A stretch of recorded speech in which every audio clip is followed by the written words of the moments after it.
that you can go in and change things in the refine stage if you need to, if you feel that something in the rough stage has been messed up a little bit. But typically, do try to get everything right in the rough stage. It makes the refine stage a lot faster and a lot easier to do.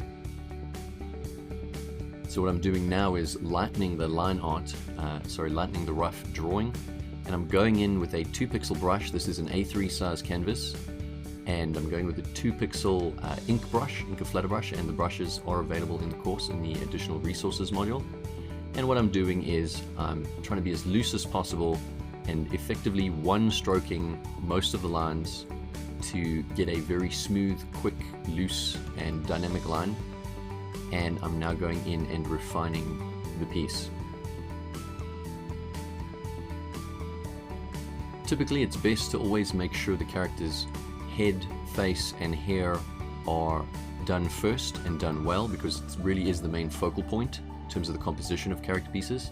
And if that's done well, it makes the rest of the piece a lot easier to do and a lot easier to really make changes and fixes to the anatomy or other elements of the body if you know that you've done your very best with the head and the face and the eyes. Striving to be very, very loose here in the refinement of the hair. Long swooping lines, really using my elbow and my arm to get those lines nice and smooth and long. Also making sure I'm remembering to vary the size and the proportions of each of the strands of hair. Added a little bit of early line weights there to the bottom of her chin and going into her jawline just to separate it from the neck. And I'm going in and detailing those buttons and elements of her jersey.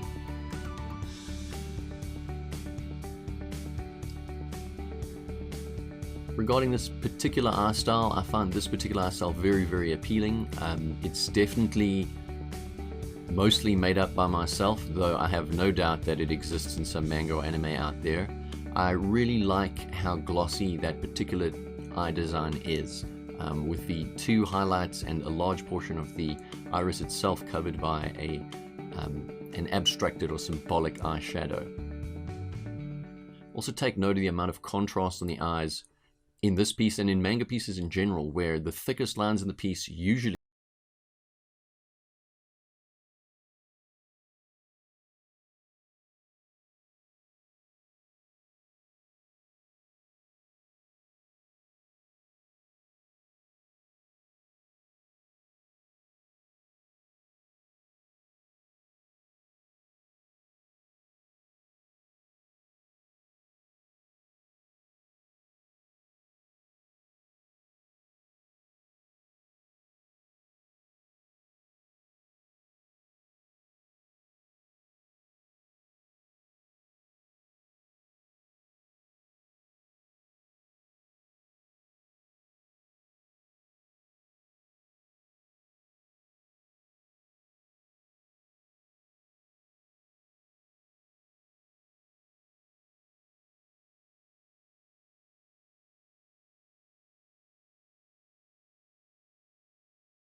in this particular stylization. Thin lines, not really using thick line weights to delineate overlaps, but rather using hook shadows to delineate overlaps.